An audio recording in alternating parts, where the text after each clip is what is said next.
요한계시록은 성경 마지막 부분에 있죠. 결론장입니다. 그러면 특별히 더 잘 배워 아셔야 됩니다. 책 한 권을 읽더라도 어떻게 합니까? 앞에 몇 페이지만 읽고 덮어버리면 안 되잖아요. 그죠? 끝까지 읽어야 무슨 내용인지 알잖아요. 복습을 합니다. 요한계시록은 반드시 이루실 일들을 서아시아 7교회에 주신 말씀입니다. 모든 교회를 포함한다고 말씀드렸습니다. 요한계시록은 1장 1절에 있는 말씀대로 하나님께서 예수 그리스도를 통하여 이루실 말씀을 요한을 통해 우리에게 주신 말씀입니다. 그러니까 미래에 대한 예상도 아니고 예측도 아닙니다. 미래학자들이 말하는 것처럼 몇 년 뒤에는 앞으로는 이런 시대가 될 것이다. 이건 예측이죠. 예측, 예상이고요. 또 세상에서도 예언을 하죠. 세상에서 하는 예언은 뭐일 것이다. 이렇게 자기 주관적 생각을 말하는 거죠. 요한계시록은 천지의 주권자이신 하나님께서 친히 이루실 말씀을 우리에게 주신 말씀입니다. 그러니까 계시록은 크게 두 가지로 되어 있습니다. 하나님께서 말씀하신 대로 지금 그 말씀이 이루어지고 있다.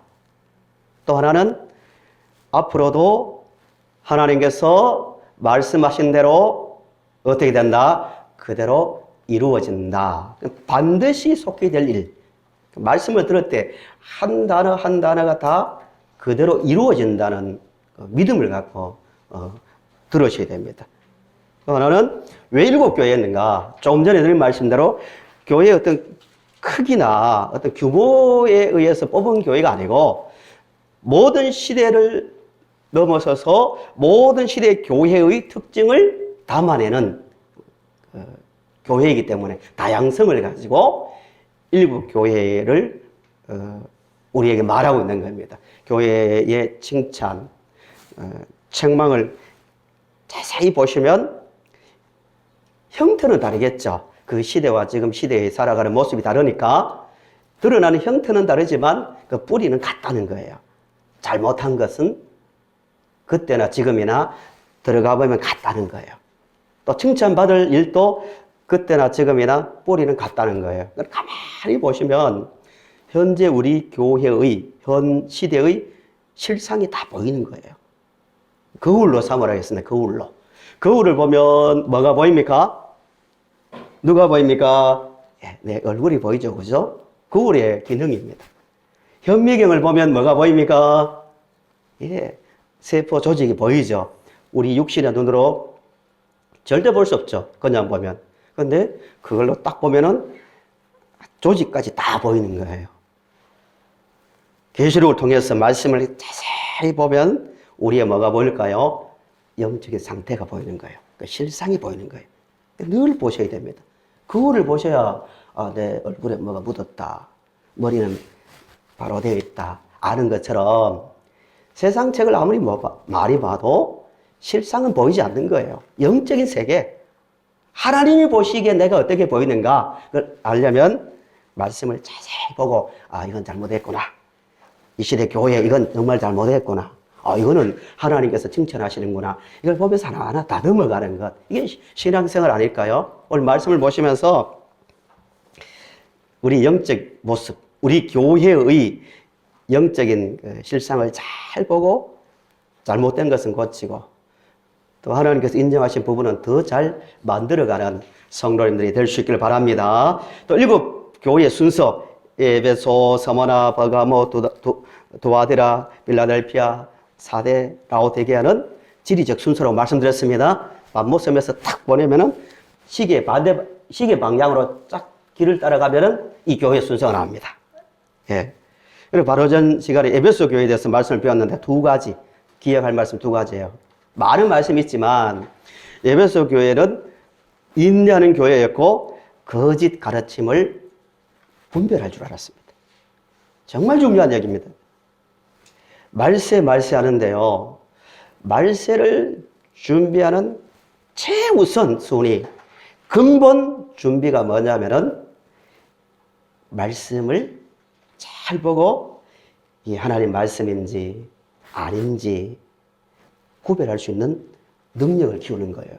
그렇죠. 아무리 내가 결심을 잘하고 마음이 뜨겁더라도 이게 하나님 말씀인지 아닌지 구별을 못하면 잘못된 길로 가는 거예요. 우리 주님 오실 날이 점점 가까이 오고 있다고 하는데 하나님 말씀을 잘 분별할 수 있는 능력을 키워갈 수 있길 바랍니다. 에베소 교회가 분별할 수 있었다는 것은 얼마나 평상시에 성경을 많이 배웠다는 것인지 알 수 있는 거예요. 비슷하게. 거짓이 그렇잖아요. 더 아름답게 보이고 거의 똑같이 보이거든요. 그걸 잘 보고 아 이거는 철학적 이야기다. 사탄의 말이다. 구별해냈다는 거예요. 두 번째는 에베소 교회가 책망을 들었는데 어떤 책망을 들었습니까? 예, 처음 사랑을 잃어버렸어요. 처음 사랑이 뭡니까? 내가 하나님의 백성이 되었다는 감격.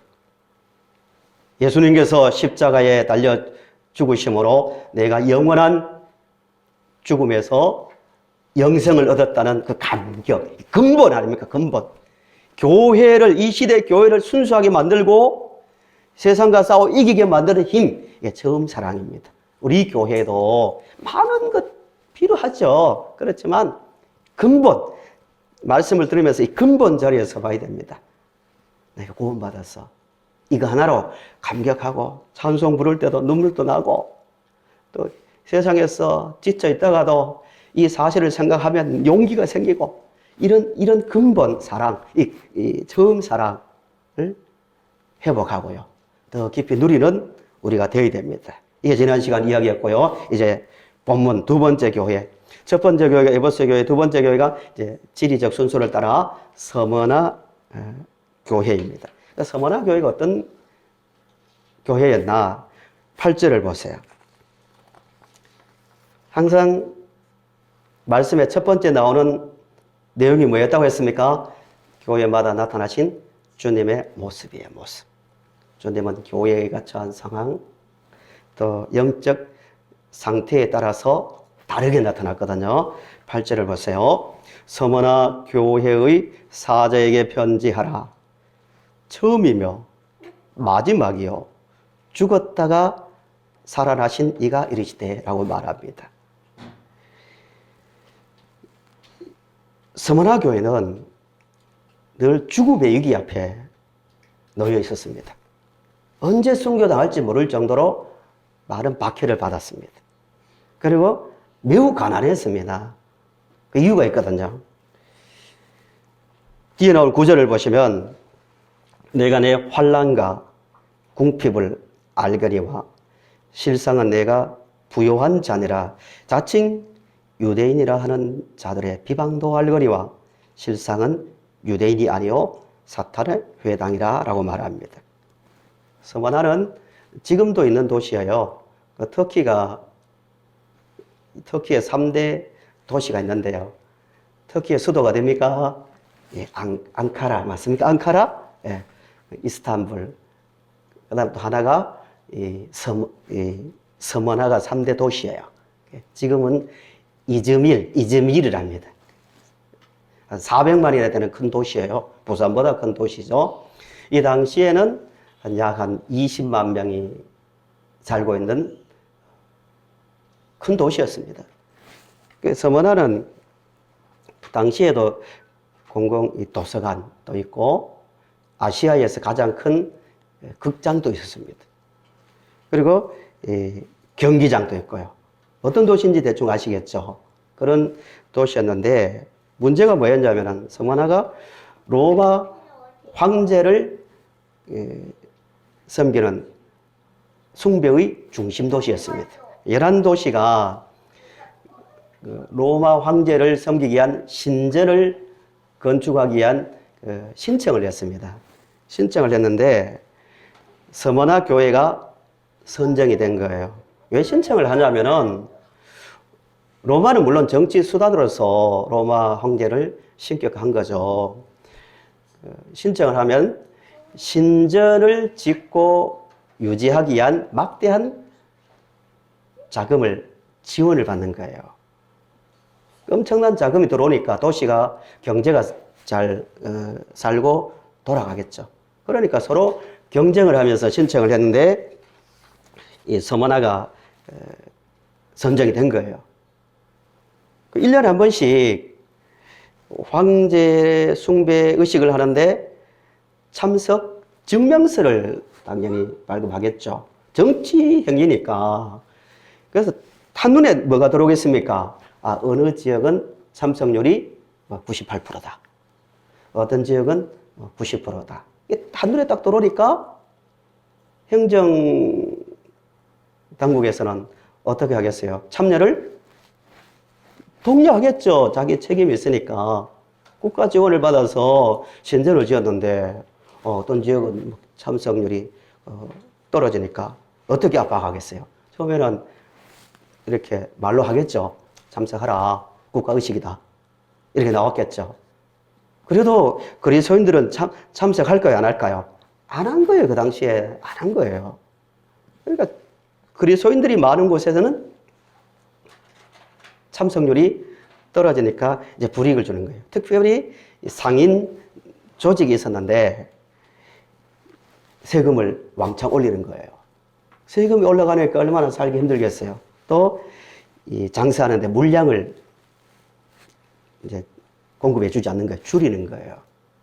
수입이 왕창 매한이 줄어드니까 상인연합회에서도 불만이 많겠죠. 누구 때문이야? 보니까 다 그리스도인들이 참여 안 하거든요. 처음에는 다 친구들이고 또 동료들이니까 검열을 했겠죠. 우리 참석하자. 신앙 같은 건 좋은데 우리에게 너무 불이익이 크다. 우리 먹고 살아야 되지 않냐고. 뭐 이런 식으로 나왔겠죠. 그래도 끝까지 거부하니까 상인 조직에서 추방시키겠죠. 특히 그 상인, 그때나 요즘이나 마찬가지지만 유대인들이 상권을 거의 많이 잡고 있었습니다. 로마 시대에도. 히틀러로부터 박해를 받은 것도 뭐 그런 이유 중에 하나일 거예요. 또 지금 미국의 금융가를 다 잡고 있는 것도 유대인인데요. 이 당시도 마찬가지예요. 왜 그러냐면은 유대인 역사를 유대인 경제사라고 한 600페이지 되는 책을 제가 읽다 보니까 재미가 있어서 다 읽어봤는데요. 두 가지예요. 유대인들이 왜 로마 시대나 중세나 현 시대까지 금융이나 이 상권을 다 잡고 있냐면은 두 가지인데, 하나는 유대인들은 그 당시에도 이 글을 알았습니다. 중세만 해도요, 70~80% 이상이 글을 몰랐습니다. 그런 시대에 어떤 거래를 하면은 글을 알고 계산을 빨리빨리 하면 얼마나 유리하겠습니까? 대부분 모르니까. 그러니까 상권이나 이런 금융을 그때부터 장악하고 있는 거예요. 또 하나는 유대인들이 왜 상인 조직을 잡고 있었냐면은 유대인들은 정보를 교환을 잘 했습니다. 자기들끼리. 이 당시에 유대인 공동체 7가지 수칙이 있는데요. 다른 말씀 드릴 수 없고요. 눈에 들어오는 게 몇 가지를 말씀드리면, 유대인들은 자기 동족이 노예로 팔려가면 7년 안에 반드시 몸값을 지불하고 찾아와야 됩니다. 유대인 공동체 의식입니다. 얼마나 단합이 잘 되는지 아시겠죠? 또 하나는 13세 이상 남자들 10명이 그 지역에 살고 있으면 반드시 종교 모임을 가져야 돼요. 이런 공동체에서 유대인들로부터 박해를 받으면 어떻게 되겠어요? 경제적 사망을 뜻합니다. 9절 하반절에 실상은 유대인이 아니요 뭐라고 말합니까? 사탄의 회당이라고 말합니다. 로마로부터 박해도 받죠. 또 같이 장사하는 유대인들로부터도 박해를 받으니까 얼마나 힘들겠어요. 장사 못하니까 가난하죠. 또 언제 죽을지 몰라요. 이런 환경 속에서 신앙생활한 교인들이 서문화교회입니다. 요즘 뭐 신앙생활하기 뭐 힘들다, 뭐 어떻다, 많은 말을 하지만 그때하고 비교가 안 되는 거예요. 지금 이 순간에도요, 특히 이슬람권하고 가까이 있는 같은 나라 속에 있거나 가까이 살고 있는 교인들은 생명의 위협을 많이 당하고 있습니다. 예배 한참 드리다가 막 천장에서 폭탄이 터져가지고 막 숨겨나가고 불에 잡혀가서 불에 타서 죽고, 나이지리아나 중서부 아프리카에 기독교인도 많고 이슬람도 많거든요. 늘 충돌이 있는 거예요. 뭐 수단도 마찬가지고요. 세계 곳곳에서 그렇습니다. 우리 그런 점에서요, 신앙생활 하는데 정말 우리 너무 편한 가운데서 좋은 환경 속에서 신앙생활 한다 감사해야 됩니다. 서문화교회는 이렇게 꼼짝도 못합니다. 정치적으로도 로마의 압박을 받고 있죠.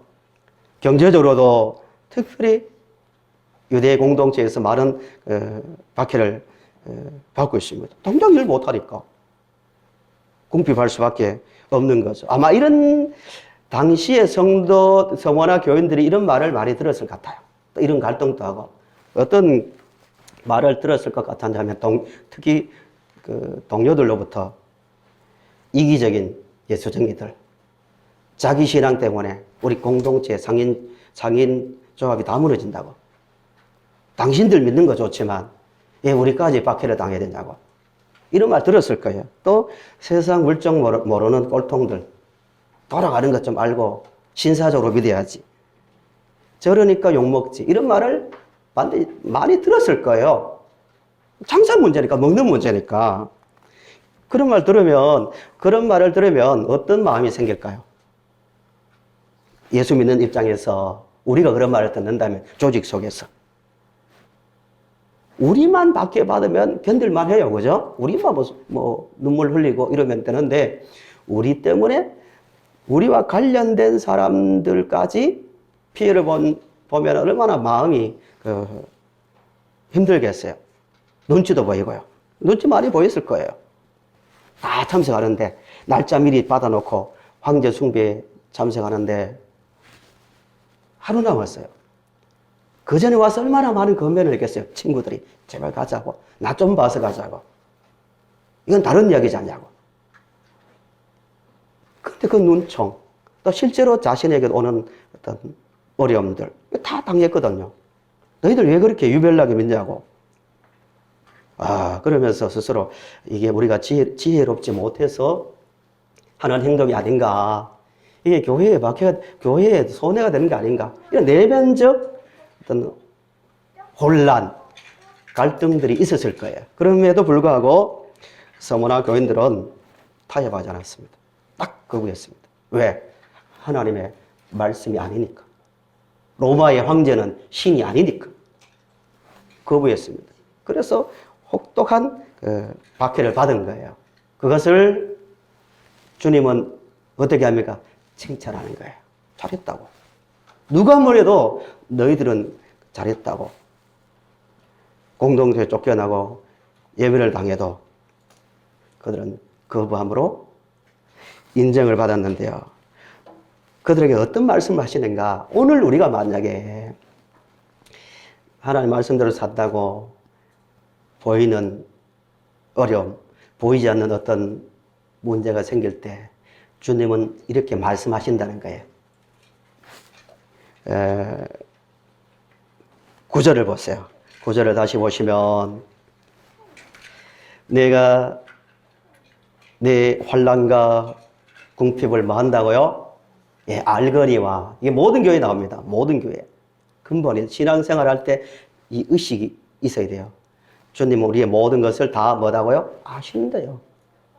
좀 평범한 문장 같지만 매우 중요한 문장이죠. 주님은 우리의 겉과 속을 다 알고 우리 형편을 다 알고 계신다는 겁니다. 그리고 8절을 보시면 주님을 어떻게 소개합니까? 처음이며 마지막이래요. 그리고 죽었다가 살아나신 이라고 말합니다. 처음과 마지막이라는 것은 알파, 오메가 이렇게 라고 표현을 많이 하죠. 처음과 마지막, 영원 전부터 영원까지 계시는 주권자라는 겁니다. 사람은 어떻습니까? 로마 황제를 포함한 사람들은 시간으로 계산해 보면은 이 우주 속에서, 우주의 길이 속에서, 또 그 면적으로, 공간적으로 보면은 넓은 우주 속에서 사람의 삶의 길이는 얼마나 될까요? 먼지보다도 작은 존재입니다. 하루살이보다도 더 짧게 살다가 죽는 존재가 사람이에요. 거기에 비해서 우리 주님은 어떤 분입니까? 영원자입니다. 우주를 창조하시고 우주보다 크신 그분이 지금 이 순간에도 이 세상을 다스리고 계십니다.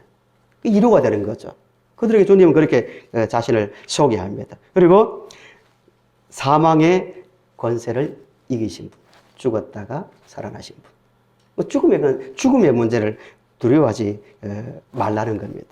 우리 성도님들도 이런 바른 눈을 가지고 세상에서 경험하는 모든 일들 속에서 믿음의 용기를 가지고 맞설 수 있기를 바랍니다. 또 하나는요, 9절을 다시 한번 보세요. 고난받는 성도들을 위로하기 위해서 주님께서 사실 말씀입니다. 실상이란 말이 9절에 2번 나옵니다. 실상. 사람이 육안으로 보이는 것하고 주님이 보는 게 다르다는 거죠. 9절을 보시면 내가 내 환난과 궁핍을 알거리와 실상은 내가 어떤 자라고요? 예, 부유한 자라고, 부자라고. 사람의 기준으로 볼 때는 너무 궁핍한 생활을 했거든요. 그 주님이 보실 때는 부유하대요. 이 교회하고 완전히 반대되는 교회가 있죠. 어느 교회였습니까? 라오디게아 교회입니다. 화면을 보세요. 3장 17절을 보세요. 얼마나 신랄하게 그들을 책망하는지. 3장 17절을 보시면 내가 말하기를, 라오디게아 교회입니다. 그죠? 스스로 느낀다는 거죠. 노골적으로 말하진 않았을까요? 우리 교회는 부자다. 우리는 잘난다. 이런 말은 하지는 않았을 거예요. 그래도 그런 표현을 하지 않았지만 스스로 느꼈겠죠. 내가 말하기를 나는 부자다. 부유하여 부족한 것이 없다 하나 4번 것과 반복됩니다. 얼마나 신랄하게 책망하는지 알 수 있습니다. 보세요. 첫 번째 뭐라고요? 공고한 것과, 그 다음에 가련한 것과, 가난한 것과, 눈먼 것과, 뭐라고요? 5번. 벌거벗은 것을 알지 못하는도다라고 말합니다. 전혀 다른 거예요. 라오디게아 교인들은 스스로 완벽하다고 생각한 거지. 신앙생활 하는 데 있어서도 부족한 것이 없다고 생각한 거죠. 자기들 눈이에요.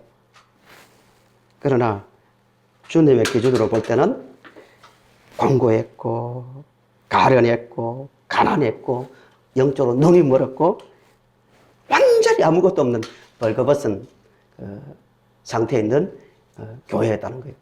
교회였다는 겁니다. 전혀 기준이 다른 거예요. 영적으로 건강해지면 스스로 한번 건강도를 체크해 보세요. 자신의 영혼이, 믿음이 건강하면 가치관, 크게 말하면 가치관, 판단, 기준이 바뀝니다. 작게 말하면 나 자신을 바라보는 이 눈이 바뀌게 되어 있다는 거예요. 라오디게아 교회는 실패한 거죠. 세속화되어 있으니까 왜 부자라고 생각했어요? 판단 기준이 세상적인 것에 잡혀 있으니까 세상적인 기준으로 자신을 성공했다? 아니면 실패했다? 많이 가졌다? 가지지 못했다가 판단이 되는 거예요. 영적으로 건강하면요, 영적 성경의 기준을 가지고 자신을 봅니다. 볼까요? 성도님들은 부자입니까? 가난합니까? 부자라고 느껴야 됩니다. 그래 영적으로 건강한 거예요. 나는 부자라고. 왜 부자죠? 하나님의 백성인데요. 하나님의 자녀로서 성령의 인도를 받고 있는데요. 부자죠. 하늘의 모든 풍성한 것을 다 이미 약속받고 있는데요. 부자입니다. 이 부유한 의식이 있어야 세상의 것에 의해서 끌려가지 않는 거예요. 세상 욕망에 잡혀 교회가요, 아무리 조직도 있고요, 건물도 있고요, 다 갖추어져 있어도 눈이 세소가 되어 있으면 세상적인 것이 교회 안에 들어옵니다.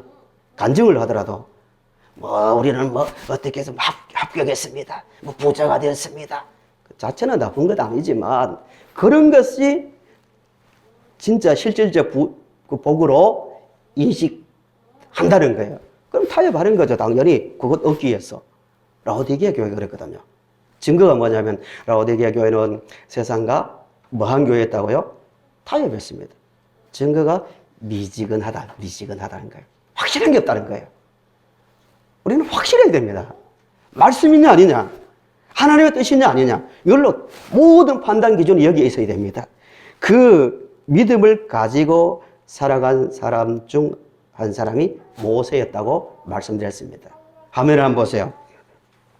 히브리서 11장 24절에서 26절 이렇게 말합니다. 모세에 대한 모세의 인생을 이렇게 말합니다. 모세는 장성하여 바로의 공주의 아들이라 칭함을 뭐였어요? 거절했습니다. 기준이 다르니까. 그것보다 더 가치 있는 게 뭔지를 아니까. 하나님의 백성과 함께 뭐 받기를? 고난. 예수 믿는데 고난을 좋아합니까, 성도님들?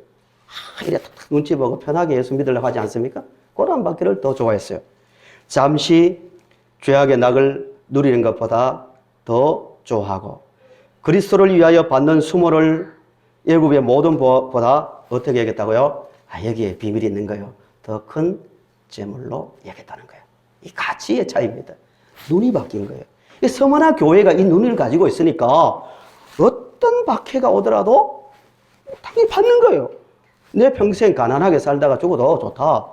하나님 말씀대로 살겠다. 가치관이 다르니까, 보는 기준이 다르니까 서머나 교인들은 다 받아낸 겁니다. 우리 교회의 믿음이 되고 성도님들의 믿음의 삶이 될 수 있기를 바랍니다. 그럼 결론이 이겁니다. 그 성도들에게 약속을 합니다. 10절을 보시면 너는 장차 받을 고난을 두려워하지 말라. 볼지어다 마귀가 장차 너희 가운데서 몇 사람을 옥에 던져 시험을 받게 하리니 너희가 10일 동안 환난을 받으리라. 내가 죽도록 충성하라. 그리하면 내가 생명의 관을 내게 주리라. 라고 약속합니다. 인간적으로 생각하면 좀 서운하지 않나요? 죽을 고생, 남들 다 가는 길 안 가고 말씀 지키며 살고 있는데, 이제 내 알았다. 너 죽음 위협에서 벗어나게 해주고 또 고생했으니까 이 땅에서도 그 부자로 만들어주겠다. 이런 말을 하는 게 정상이 아닐까요? 그렇게 약속하지 않아요. 10절의 말씀은 너희들 고난 두려워하지 말아라. 계속 그렇게 살라는 말 아닙니까? 죽도록 뭐 하라고요? 충성하라고. 이 말씀은 죽으라는 거예요. 너희들 계속 말씀을 지키다가 죽을 일이 있으면 죽으라는 거예요. 이게 죽도록 충성하는 겁니다. 이런 일사각오의 신앙을 말하고 있습니다. 그러면서 11절 마지막 절을 보세요. 같은 패턴으로 나오겠죠? 귀 있는 자는 성령이 교회들에게 하시는 말씀을 들을지어다. 이기는 자는 뭐를 면해 주겠다고요? 둘째 사망의 해를 받지 않게 하겠다고요. 둘째 사망, 예, 아멘. 둘째 사망이 뭔지 아시죠? 예, 아멘. 육체의 죽음은 첫 번째 사망이에요. 두 번째 사망은 영원한 불못. 계시록 20장, 21장, 22장에서 계속 말씀하고 있습니다. 영원한 사망, 영원한 사망. 이성주의자들은 또 합리주의자들은 비판하겠죠. 말도 안 된다 하겠지만 저는 하나님 말씀을 있는 그대로 전할 뿐입니다. 둘째 사망 있다고 분명히 말씀하고 있습니다. 서머나 교회 이야기하면 꼭 나오는 사람이 있어요. 이분 이야기하고 마치겠습니다. 서머나 교회의 담임 목사가 폴리갑이었습니다. 폴리갑. 이 사람 이름은 기억해 놓을 필요가 있습니다. 요한계시록을 쓰고 난 한 60년 후에 일어난 일이에요. 60년 후에. 당시에 서머나 지역의 총독이 누구냐면은 스타티우스라는 사람이 있어요. 스타티우스. 로마에서 파견한 황제죠. 스타티우스가 폴리갑의 친구였습니다. 근데 어느 날 폴리갑이 예수 믿다가 이제 잡혔는데 친구니까 폴리갑을 살리기 위해서 원형 경기장에서 많은 군중 앞에서 물었습니다. 총독이 예수를 한 번만 부인해라. 한 번만. 정치적인 계산이죠. 봐라. 당신의 지도자도 부인했지 않냐고. 이용하기 위해서 말하는 거죠. 한 번이 아니죠. 의미가. 그래서, 그러나 폴리갑은 거부합니다. 한 번만 부인하면 살려주겠다 할 때 폴리갑이 유명한 말을 합니다.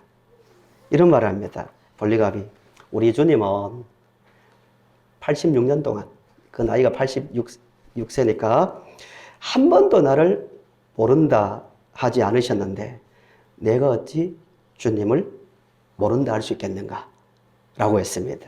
그래서 군중들이 그 말을 듣고 화가 나서 폴리갑을 사자의 먹이로 던져라고 죽여라고 했을 때 친구가 끝까지 살려려 했었지만 폴리갑은 장작더미에 올려져서 불에 타서 순교합니다. 순교할 때 폴리갑이 이런 말을 했다고 합니다. 역사 이야기니까 친구에게 너는 지금 잠깐이면 타다가 꺼질 불로 이업하지만 죄인들을 위해 준비된 영원히 꺼지지 않은 불을 너는 어찌 피하려는가 하고 오히려 총독을 불쌍히 여겼다고 합니다. 이게 폴리갑의 믿음입니다. 우리 주님은 이렇게 말씀하십니다. 오늘 이 시대에도 시작 부분에 말씀드렸지만 서머나 교회 때나 지금 이 형태는 다르지만 신앙의 뿌리는 같습니다. 똑같이 말씀하실 거예요. 너희들 신앙을 위해서 말씀을 위해서 죽음을 각오하라. 죽도록 충성하라. 죽어라. 이렇게 말씀하고 계십니다. 왜? 그게 복이니까요. 영광이니까요. 찬송가 341장을 조금 전에 부르셨지만 이런 가사가 있습니다. 이 믿음을 가진 자의 고백이죠. 1절에 십자가를 내가 지고 주를 따라갑니다. 이제부터 예수로만 나의 보배 삼겠네. 세상에서 부귀영화 모두 잃어버려도 주의 평안 내가 받고 영생복을 받겠네 라고 믿음의 선배들은 고백했습니다. 우리 말씀을 생각하면서요. 우리 앞에 둘째 사망이 있다는 걸 생각하면서 또 현재 우리 주님께서 우리의 교회와 이 세상을 다스린다는 믿음 안에서 철저하게 죽음의 위협 앞에서도 말씀을 지키며 살아가는 믿음의 성도님들이 다 되시기를 바랍니다.